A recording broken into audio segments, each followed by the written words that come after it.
साथियों, ये जीत बहुत महंगी जीत है। साथी श्री राम सिंह भी आए हैं दावत।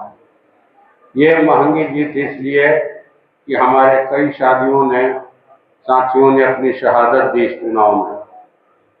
ये आपको 30 मई को, जिस दिन चुनाव प्रचार का अंतिम दिन था, उस दिन लू लगने से भाकपा माले स्टेट कमेटी के मेंबर कॉमरेड विष्णुदेव प्रसाद यादव, जो मोतिहारी के थे और आरा विधानसभा में पिछले 1 महीने से लगकर चुनाव प्रचार कर रहे थे, उनकी मौत हो गई। कॉमरेड अशोक सिंह कुशवाहा, जो उत्तर प्रदेश के मऊ से आए थे चुनाव प्रचार करने, तरारी विधानसभा में लू लगने से ट्रेन में जाते समय उनकी मौत हो गई। कॉमरेड दिनेश सिंह, जो दिल्ली में आम आदमी पार्टी का चुनाव प्रचार करते हुए लू लगने से उनकी मौत हुई। तो साथियों, हम समझते हैं कि वो भी जो है, उनकी भी वो शहादत हुई है। ये शहादत हुई है। कई लोग जो है चुनाव कर्मी और पुलिस कर्मी, दर्जनों की संख्या में लू लगने से जिनकी मौत हुई, इन तमाम लोगों को मैं इस मंच की ओर से, आप लोगों की ओर से भावभीनी श्रद्धांजलि अर्पित करता हूं, उन्हें नमन करता हूं, उन्हें लाल सलाम भेजता हूं। साथियों,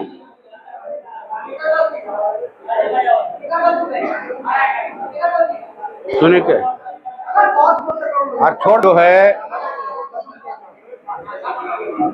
ये जो जहां जा रहे हैं हम लोग, वहां हम लोगों को आवेदन मिल रहे हैं। आवेदनों का कहा जाए कि हम लोगों के पास ढेर है, इतना आवेदन मिला है। जो काम वार्ड कमिश्नर के जिम्मे का है, जो काम मुखिया जी के जिम्मे का है, जो काम विधायक जी का है, वो सब काम भी हम लोगों को मिला है। और हमें खुशी है कि आप हमको ये सम्मान ही दे रहे हैं। जो जाएंगे नहीं, जो घूमेंगे नहीं, उनको आवेदन क्या मिलेगा? जो दिल्ली में रह करके चुनाव जीतने का ख्वाब देखेंगे, उनको जनता कैसे आवेदन देगी अपने दुख तकलीफ का? तो ये मिला और इसे हमने अपने हाथ से लिया। किसी को इसके लिए नियुक्त नहीं किया कि आप इकट्ठा करके हमको दीजिए। हमने उनसे डायरेक्ट लिया, कोई बीच में नहीं। डायरेक्ट फोन लीजिए, बात कीजिए। लेकिन एक ही निवेदन है कि सुबह 10 बजे के बाद फोन कीजिए, ताकि किसी अधिकारी के पास फोन करना हो तो ऑफिस आवर में हम लोग कर सकें। सुबह 5 बजे 6 बजे हम किनको फोन करेंगे? रात के माने प्रयास कीजिए कि शाम 7 बजे के पहले हम माने फोन पर बात कर लें, क्योंकि कई तरह के काम होते हैं। ये आवेदन लेकर यूं ही हम लोग रख नहीं देते हैं, बल्कि इसको पढ़ते हैं। 4-5 लोगों को हमने लगाया है कि आप इसको साथी विभाग वाइज छांट करके अलग कीजिए। ब्लॉक वाइज बाद में हम लोग कर लेंगे, विभाग वाइज कीजिए, पढ़िए, और कौन समस्या किस लेवल की है उसको हम लोग एक जगह रजिस्टर पर लिखें। इसीलिए हम लोग फोन नंबर भी ले रहे हैं। तो ये हमारे सम्मान की बात है और ये तमाम आवेदन हमारे सर आंखों पर, हम इसको इज्जत के साथ ग्रहण करते हैं। और सदन में उठाने लायक जो सवाल होंगे वो जरूर हम लोग उठाएंगे। जैसे शाहपुर में वो बांध का सवाल, ठोकर बांध का सवाल, अगलगी का सवाल, जिसका नेशनल कैरेक्टर हो, जिसका चरित्र हो, बाढ़ का सवाल, तो वो उठाएंगे। बड़ा पुल का सवाल। लेकिन बाकी जो नली गली का सवाल है, हम लोग प्रयास करेंगे कि यहाँ से वो हल हो। साथियों, हम विकास की नई परिभाषा यहाँ स्थापित करना चाहते हैं, यही नहीं पूरे देश में। विकास का मतलब क्या होता है? विकास की सीमा किसी रेलवे स्टेशन के एक्सीलेटर से शुरू नहीं होती है कि रेलवे स्टेशन पर एक्सीलेटर बन गया तो विकास हो गया। विकास की सीमा शाहपुर के लालू डेरा से शुरू होती है, जहां जब भी बाढ़ आती है बरसात के दिनों में गंगा के किनारे बसे गांव के लोग रात भर सो नहीं पाते हैं। भय रहता है कि कब जो है आ करके हमारा गांव जो है विलीन हो जाएगा। विकास की सीमा शाहपुर के दियाए इलाके में, बड़हरा के दियाए इलाके में, चाहे वो खवासपुर हो, चाहे वो जवैनिया हो, चाहे लालू डेरा हो, सोहिया मरचैया हो, जब गरीबों की फूस की झोपड़ियों में आग लगती है, एकड़ का एकड़ फसल जो है जल जाती है, मैं समझता हूं कि विकास की बात वहां होनी चाहिए कि हम लोगों के जान माल की हिफाजत कैसे करें, उनकी रोजी रोटी में बरकत कैसे करें। इसलिए हमने इन सवालों को सदन के अंदर रखा। 1 जुलाई को समय मिला रात के 11:20 पर। हमारे संसदीय दल के नेता कॉमरेड राजा राम सिंह जी हैं, जो काराकाट से जीते हैं। एक कॉमरेड हम लोग हार गए वहां नालंदा में, संदीप सौरभ जी, जो पालीगंज के विधायक हैं, वो चुनाव लड़े थे, 2nd पोजीशन रहा, और यहां से आप लोग जीते हैं। कॉमरेड राजा राम सिंह ने कहा कि आप ही बोलिए ईश्वर। 4 मिनट का समय मिला रात के 11:20 पर, और हमने उन्हीं चीजों को रखा जिनके लिए हम रात दिन खेत खलिहानों में लड़ते हैं, सड़कों पर लड़ते हैं, बिहार विधानसभा के अंदर लड़े। इसीलिए हमने बटाईदार सवाल, बटाईदार किसानों का सवाल प्राथमिक सूची में रखा कि जो खेती घाटे में जा रही है, घाटे की खेती का भार बटाईदार किसानों के कंधे पर आ गया है, लेकिन बटाईदार किसानों को किसान समझा ही नहीं जाता। हजारों करोड़ का जो कृषि बजट है, चाहे वो केंद्र सरकार का हो या राज्य सरकार का हो, उस बजट का पैसा उन तक नहीं पहुंचता। मनी बटाई पट्टेदारी पर खेती न सिर्फ बिहार में बल्कि पूरे देश में होती है।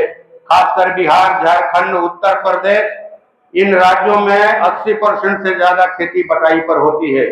खेती में घाटा होने के कारण जिन भूधारी किसानों या भूस्वामियों के पास सरकारी नौकरी है, रोजगार का दूसरा विकल्प है, बड़ा व्यवसाय है, गाड़ी छकड़ा चलता है, वो खेती नहीं कर रहे हैं, खेती बटाईदारों को दे रहे हैं। तो बटाईदारों को कैसे मिले कृषि बजट का लाभ, उनकी खेती कैसे समृद्ध हो, खेती कैसे लाभदायी बने, इसलिए हमने ये सवाल 1 नंबर पर रखा। रोटी से बड़ा कोई विकास नहीं हो सकता है, रोटी से बड़ा कोई विकास नहीं हो सकता है। रोटी जो है वो किसान पैदा करते हैं, खेती से पैदा होती है, और खेती जो है जिले के दक्षिणी इलाके में सोन नहरों से होती है। हमारे जिले में ही क्या, मध्य बिहार के 8 जिलों में खेती जो है सोन नहरों से होती है, जो सोन नहरें दम तोड़ रही हैं। 100 वर्षों के लिए बनाई गई थी, 150 साल उनकी उम्र हो गई, किनारे ढह ढिमला गए हैं, नहर की पेटी भर गई है, निचले छोर तक पानी नहीं जाता। उनका पक्कीकरण करवाना हमारी प्राथमिकता सूची में है। उन नहरों को रेगुलर पानी मिले, इसलिए कदवन जलाशय बने। बिहार के रोहतास जिला के तिलौथू के मटिहानी में जो बांध बंद प्रस्तावित है, उसको बनाया जाए। हमारी प्राथमिक सूची में यह है। हमारी सूची में यह है कि जिले के उत्तरी इलाके में शाहपुर, बिहिया, बड़हरा सरकारी बोरिंग से खेती होती है, लेकिन 80% बेकार पड़े हैं। उनको चालू करवाना ये हमारे विकास की पैमाना है। हम उसको 1 नंबर पर रखेंगे। और इसके बाद जो है हमने व्यापार का सवाल उठाया कि जो फुटपाथी दुकानदार हैं, छोटे मझोले व्यवसायी है, उनका व्यापार पटरी से उतर गया है। नोटबंदी के ही समय से, कोरोना काल में जो 3 बार लॉकडाउन लगा, उसकी वजह से जो जीएसटी आया, अभी ऑनलाइन व्यापार आया है, सभी व्यापारी तबाह है। इसलिए इनके व्यापार को पटरी पर लाने के लिए सरकार देश में व्यवसायिक आयोग का गठन करे, ये डिमांड हम लोगों ने रखा। इसके अलावा जो है माने जो सहारा में पैसा फंसा है, इसके बाद जो है जो अपराध नियंत्रण के नाम पर, त्वरित के नाम, न्याय के नाम पर जो 3 फौजदारी कानून लाए गए हैं, उस पर रखा, कई लोगों ने देखा हुआ।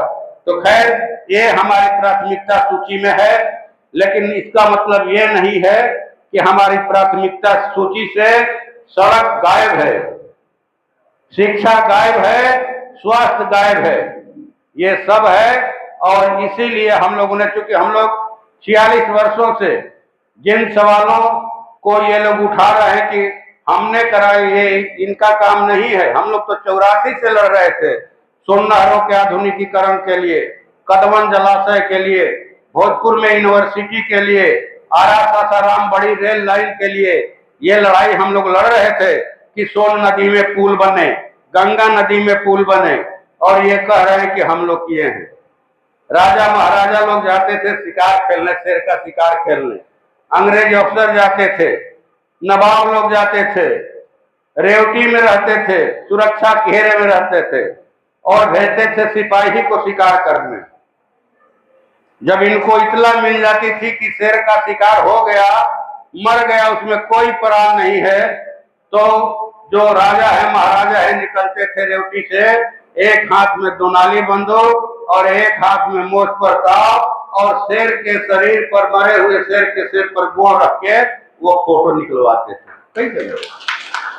क्या यही काम हमारे पिछले दिनों के सांसद महोदय नहीं कर रहे थे? कैसा विकास, किसका विकास, कैसे विकास पुरुष की आपका 17 करोड़ रुपया ही नहीं खर्च हुआ, सांसद निधि का 17 करोड़ रुपया खर्च नहीं हुआ। तो खैर अब तो उसकी चर्चा बेमानी है। अब हम लोगों को आगे देखना है, भविष्य की तरफ देखना है। लोकसभा में नीतियां बनती हैं, और जहां नीतियों का सवाल है, हम लोग उनको प्रभावित करने की स्थिति में विपक्ष है। अभी रोकिएगा ये सब चीज, अभी रोक दीजिए, अभी कुछ मत चलाइएगा, बस 5 मिनट में खत्म करते हैं। जहां नीतियां बनती हैं, 26 को महामहिम राष्ट्रपति जी का अभिभाषण हुआ, और 27 तारीख को हम लोगों ने नीट का सवाल उठाया कि भाई अब गरीब घरों के बच्चे डॉक्टर इंजीनियर बनेंगे कि नहीं बनेंगे। जिसके पास 45 लाख रुपया रहेगा, वही रुपया दे करके पर्चा लीक करवा करके परीक्षा पास करेगा। हम लोगों ने उठाया कि एनटीए जो है उसको बंद किया जाए। प्रदीप जोशी जो विद्यार्थी परिषद का अध्यक्ष है, राष्ट्रीय अध्यक्ष, उन्हीं के नेतृत्व में मध्य प्रदेश में भी व्यापम घोटाला हुआ था, जिसमें केस को दबाने के लिए कई गवाहों की हत्या की गई मध्य प्रदेश में। वही अभी एनटीए के प्रमुख है। हम लोगों ने ये सवाल उठाया कि उसको बंद किया जाए, वो फरार हैं, उनको गिरफ्तार किया जाए, शिक्षा मंत्री को जो है बर्खास्त किया जाए, और फिर से नीट की परीक्षा ली जाए। पूरे दिन सदन नहीं चला। जिस दिन माननीय प्रधानमंत्री जी का भाषण था अंतिम दिन 2 तारीख को, 2 घंटा 10 मिनट बोले। हमको समझ में नहीं आई कि क्या वो बोले, हमको समझ में नहीं आई। 2 घंटा 10 मिनट टाइम लिया सदन का, और वो मजाक उड़ाते रहे विपक्षी माने सांसदों का, विपक्ष के प्रतिपक्ष के नेता का, ये मजाक उड़ाते रहे। उनका भाषण सिर्फ मजाक था और कुछ नहीं था। जो सवाल देश का नौजवान खड़ा कर रहा है, आप उसकी चर्चा राज्यपाल के भाषण में नहीं करते हैं। आपको ये चर्चा करनी चाहिए कि 10 साल में जो 20 करोड़ रोजगार हुआ, आपने कितना रोजगार दिया, ये चर्चा करनी चाहिए। इसका कोई जिक्र नहीं। आपको ये चर्चा करना चाहिए कि फौज में अस्थायी भर्ती रोक करके अग्निवीर योजना क्यों लाया, आप इसकी चर्चा करनी चाहिए। इसकी कोई चर्चा नहीं। एनटीए का ये नीट परीक्षा का इतना बड़ा माने कहिए कि घोटाला हुआ, उसकी कोई चर्चा नहीं। तो ये जो अपने हाथ से अपनी पीठ थपथपाने की सरकार के भाषण का जो ये हुआ, हम लोगों ने कहा कि हम इसका विरोध करेंगे। और जब से भाषण शुरू हुआ, हम लोग माने सदन ने पूरे विपक्ष जो था वेल में आकर के पूरा अनवरत जो है नारे लगाता रहा। कहीं जो तमिलनाडु के सांसद जो है तमिल में नारे लगा रहे हैं, बंगाल के सांसद बंगला में नारा लगा रहे हैं, ठीक ना, कोई इंग्लिश में नारा लगा रहा है, मणिपुर और वो माने पूर्वी उत्तर भारत के लोग लगा रहे थे। तो खैर, लेकिन संसद का कैमरा एक बार भी नहीं गूंजा। घूमा, एक बार भी नहीं घूमा। जो लोग नारे लगा रहे थे, तो क्या किसी की निजी जागीर है संसद? वहां जो पैसा खर्च हो रहा है, क्या किसी पार्टी का वो निजी पैसा है? जो बीजेपी के मंत्री बोलेंगे, बीजेपी के सांसद बोलेंगे, तो उनको फोकस किया जाएगा, और जो सरकार की नीतियों की मुखालफत होगी, उसके खिलाफ में जो नारेबाजी होगी, उसको नहीं दिखाया जाएगा। तो खैर, मोर्चा बरियार है, जबरदस्त है लोकसभा में। और मुझे लगता है कि सरकार पहले से कमजोर हुई है। सरकार अकेले भाजपा की नहीं है, वो बैसाखियों की सरकार है। 63 सीट कम आया गया इनको, 400 पार कर रहे थे। ये हूह बांध करके इतना आए। कुछ कम सीट आया बिहार में, चाहे कुछ राज्यों ने ठीक ठाक प्रदर्शन नहीं किया, नहीं तो इनकी सरकार नहीं बनती। खैर, ये मोदी जी की सरकार हिल गई है। अब जो है, ये संविधान खत्म करने की बात नहीं बोल रहे हैं, संविधान को कपार पर रखकर संसद में जा रहे हैं। तो चलिए, ठीक है कि जो लोग संविधान और लोकतंत्र को खत्म करना चाहते हैं, आओ, बोल रहे हैं कि संविधान कोई खत्म नहीं कर सकता। बाबा साहब भीमराव अंबेडकर भी आ जाएं तो संविधान खत्म नहीं कर सकते। ये हमारे माननीय प्रधानमंत्री जी अब देखे कि उनकी हवा खराब हो रही है, तो वो भाषण करने लगे। तो खैर, आपने जिन उद्देश्यों से भेजा लोकसभा के अंदर, हम वहां अपनी जो है ड्यूटी पूरा करने का प्रयास करेंगे। कहीं कोई कमी हो तो आप जरूर बोलिएगा, कहीं कमी दिखाई पड़े बोलिएगा, राय सुझाव देते रहिएगा। और जो है, अब तो मान लीजिए कि अब कुछ ये भी लोग कह रहे हैं कि ये तो स्टैंडर्ड गिरा दिए सांसद का। सांसद क्या इस तरह से चलता है? आगे पीछे गाड़ियों का काफिला, पुलिस की गाड़ी हाय हाय करते हुए आगे जाए। ये कैसा सांसद की गाड़ी रोक करके रास्ते में किसी से हाथ मिलाने लगता है, किसी की समस्या सुनने लगता है, फुटपाथ पर बैठकर सिंघाड़ा खाने लगता है, चाय पीने लगता है। ये स्टैंडर्ड गिरा दिया। तो भाई, जिनको स्टैंडर्ड मेरा गिरा हुआ लगता है, वो हमको वोट नहीं दे, लेकिन हम ये स्टैंडर्ड बरकरार रखें। ये स्टैंडर्ड हमारा बरकरार रहेगा। विधायक बने तो विधानसभा में कहा, एक माननीय विधायक जी ने, हम लोग लॉबी में बैठे थे, कि थोड़ा आप अपनी हैसियत का ख्याल रखिए। क्या हुआ है भाई हैसियत? क्या हुआ है हैसियत को? तो आप पहले जो है ठीक है मिलाते थे हाथ, रिक्शा चलाने वाला से, जूता पॉलिश करने वाला से, फुटपाथ पर सब्जी बेचने वाला से। अब ये ठीक नहीं लग रहा। थोड़ा है, विधायक हो गए हैं, हैसियत बना के रहिए। हम बोले कि भाई, यही लोग हमारी हैसियत बनाया है, यही लोगों से हमारी हैसियत है। आप अपनी हैसियत का ख्याल कीजिए। हम विधायक रहें या नहीं रहें, हम हाथ मिलाना बंद नहीं करेंगे किसी से हाथ। उससे हमको ताकत मिलती है, ताकत मिलती है। तो आप अपनी हैसियत का ख्याल कीजिए। 2015 में हम सिर्फ 272 वोट से जीते थे, लेकिन 2020 में 12,000 वोट से जीते। और जो विधायक जी हमको हमारी हैसियत बता रहे थे, वो विधायक जी हार गए। तो खैर, जो चीजें घटित होती हैं हमारे जीवन में, वो सारा कुछ हम लोग बोल रहे हैं। कुछ लोग ऐसे भी हैं कि एक आध लोगों ने ये भी कह दिया कि भाई इतना दिन जितला हो गई, का कही नहीं, इतना दिन मैंने जितला भाई का कही नहीं। हमन कि भाई, हमनी के का कही नहीं जा, हमनी के 4 तारीख के सर्टिफिकेट मिलल, 24 के शपथ लेनी जा लोकसभा में, आज 1 जुलाई के जिला के समस्या के रखनी जा। और बाद जे बा हमनी के 12 गो ब्लॉक के, इकाल के बात है, 12 गो ब्लॉक के जे हमनी के इंडिया गठबंधन के कार्यकर्ता बनी जा, वहां से जाके भर पेट बात कैनी जा 12 ब्लॉक में। इसी तरह यही किए हमने, यही किया कि जैसे ही हमको मालूम हुआ कि श्रीपुर घाट में 16 जून को 4 बच्चे डूब करके मर गए हैं, 9:30 में मालूम हुआ और हम घाट पर 10:30 में चले गए। हमने तो यही किया। वहां के लोगों ने कहा कि अब जाइए, 1 घंटा रहे कि जाइए, अब कल के पहले लाश नहीं उतराएगा। डीएम को फोन किए थे, यहाँ से डीओ डीएसपी सब लोग गए थे, एनडीआरएफ की टीम आई और सुबह में फोन आया 9 बजे कि मैंने डेड बॉडी मिल गया। हम लोग ठीक है, लेकर आइए, आप यहाँ लेकर आइए, हॉस्पिटल में हुआ है। पोस्टमार्टम करवा करके उनको गाड़ी पर लदवा करके भेजवाए और डीएम से बातचीत करके उनको 4-4 लाख का जो मुआवजा मिलता है सरकार की ओर से वो मुआवजा दिलवाया। इतना ही किया हमने, इतना ही। अब कुछ लोग कह रहे हैं भाई कि ये क्या किए, ये तो सरकार दिया। ठीक है, सरकारें दिया। अभी कई लोग यहाँ दरखास्त दिए हैं कि हमारा एक्सीडेंट हो गया, इतना साल हो गया लेकिन मुआवजा नहीं मिला। हम बोले कि हम लोग दिलवाएंगे, हम लोग दिलवाएंगे। तो जो लोग ये तर्क दे रहे हैं कि सरकार ने दिया, आपने क्या किया, तो अगर बिजली नहीं है तो वो हमको क्यों घेर रहे हैं? बिजली नहीं है तो उसके लिए सुदामा प्रसाद जिम्मेवार, आज जो मुआवजा मिला उसके लिए सरकार जिम्मेवार। तो ये आप कहीं भी डेमोरलाइज मत होइए कि हमको विकास का मतलब मालूम है, आप मत समझाइए, आप विकास का मतलब मत समझाइए। जो एनडीए के बच्चे हैं उनको नौकरी नहीं चाहिए, जो एनडीए के किसान मजदूर हैं उनको, उनके लिए सस्ता राशन का दुकान है, खाद बीज का दुकान है, दवाई का दुकान है सस्ता, और बाकी लोगों के लिए महंगा सब चीज है, महंगाई है, बेरोजगारी है, भूखमरी है।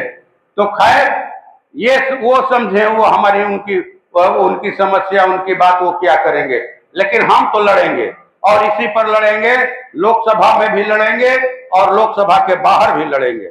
लोकसभा चलेगा तो दिल्ली में रहेंगे, लोकसभा नहीं चलेगा तो हम लोग इसी तरह से आप लोगों के बीच में रहेंगे और आपके संघर्षों के साथ रहेंगे। अब ढेर समस्याएं हर ब्लॉक में आ रही, भाई कोई सुन नहीं रहा, कोई सुन नहीं रहा ब्लॉक में, ना हॉस्पिटल में, कहीं कोई सुन नहीं रहा।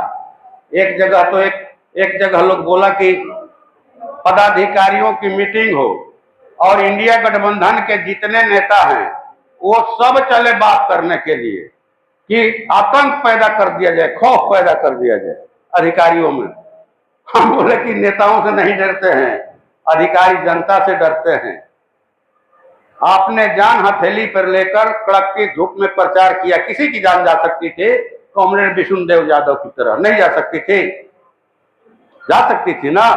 तो वो कठिन समर आपने पार कर लिया और ये ब्लॉक में या कहीं और जगह है लोग आपकी बात क्यों नहीं सुनेंगे? ये जो मंच पर नेता हैं, ये जो सब लोग बैठे हैं, अगर संगठित होकर हम लोग आह्वान करें कि भाई 10,000 जनता को जुटाना है और जनता अपने आवेदनों को लेकर आए, और तब तक घेरा नहीं हटेगा जब तक ये जनता के एक एक समस्या का ऑन द स्पॉट निराकरण नहीं होता। कर सकते हैं कि नहीं कर सकते?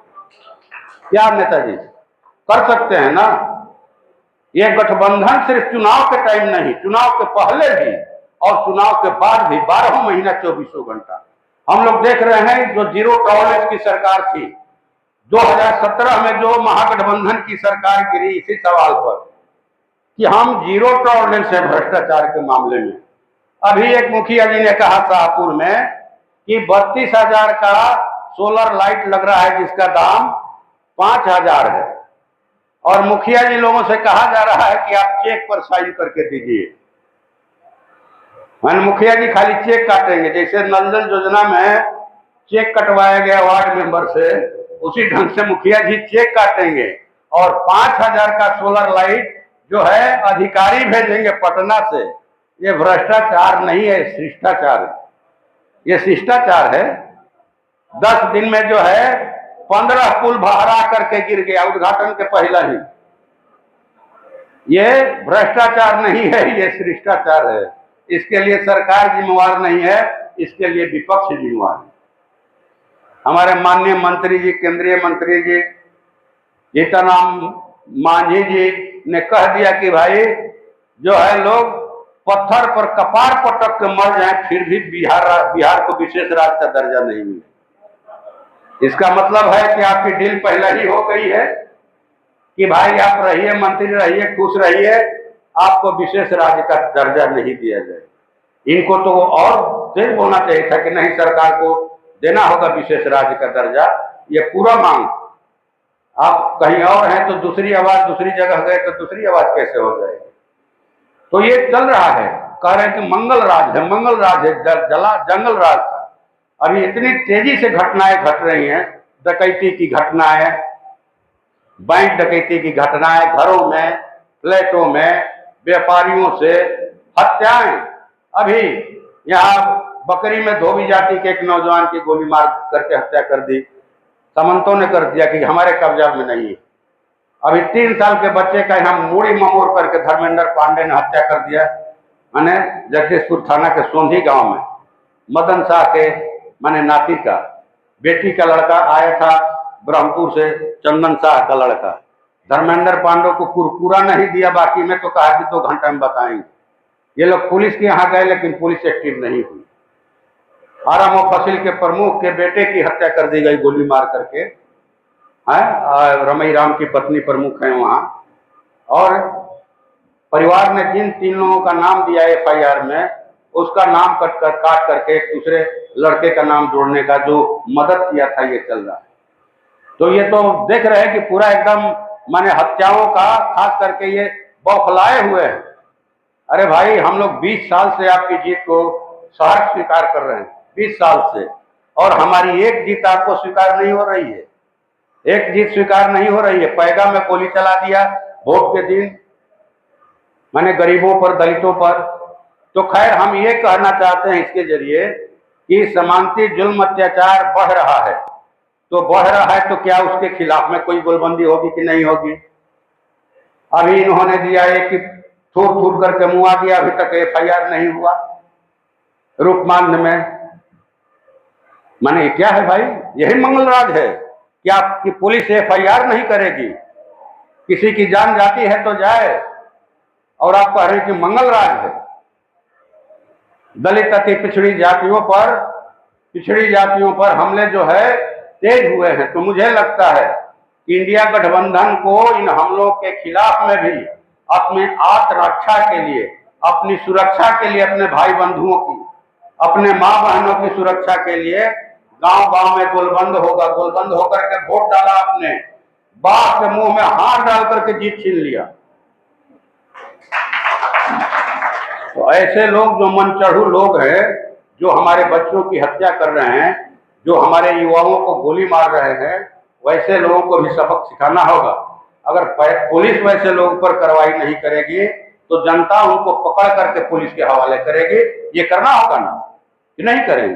खाली वोट के लिए हम लोग की एकता है? और कोई आकर के हमको गोली मार के चला जाएगा, हम लोग हाथ में दही जमा के बैठे रहेंगे? हम हल्ला कहीं करेंगे, हमारे पास लाठी है ना, उसी से हम विरोध करेंगे, लेकिन विरोध करना होगा। तो इसी अपील के साथ ये दरखास्त हम लोग देख रहे हैं, और इसको जिस विभाग के अधिकारी हैं, अब बजट सत्र, ये जो सत्र चलेगा उसके बाद हम लोग मीटिंग बुलाएंगे और हर समस्या के समाधान का हम लोग प्रयास करेंगे। लेकिन बाहर में आंदोलन रहेगा, जन गोलबंदी रहेगी, तभी सदन के अंदर विपक्ष भी मजबूती से अपनी आवाज उठाएगा। बाहर आप लड़िए, अंदर हम लड़ रहे हैं, और अंदर की जब सदन नहीं चलेगा, हम बाहर लड़कर फिर आपके कंधा से कंधा मिलाकर लड़ेंगे, अपनी खेती को बचाने के लिए, बाढ़ से अपने घर को बचाने के लिए, आगलगी से अपने फसलों को बचाने के लिए, अपने बच्चों के भविष्य और रोजगार के लिए, अपनी दुकानदारी को पटरी पर लाने के लिए हम लोग लड़ेंगे कंधा से कंधा मिलाकर। इसी अपील के साथ कि आपने इतनी देर तक हमारी बातों को सुना, आपका बहुत बहुत धन्यवाद, आपका बहुत आभार, और आपको शानदार इस शानदार जीत के लिए मुबारकबाद। धन्यवाद।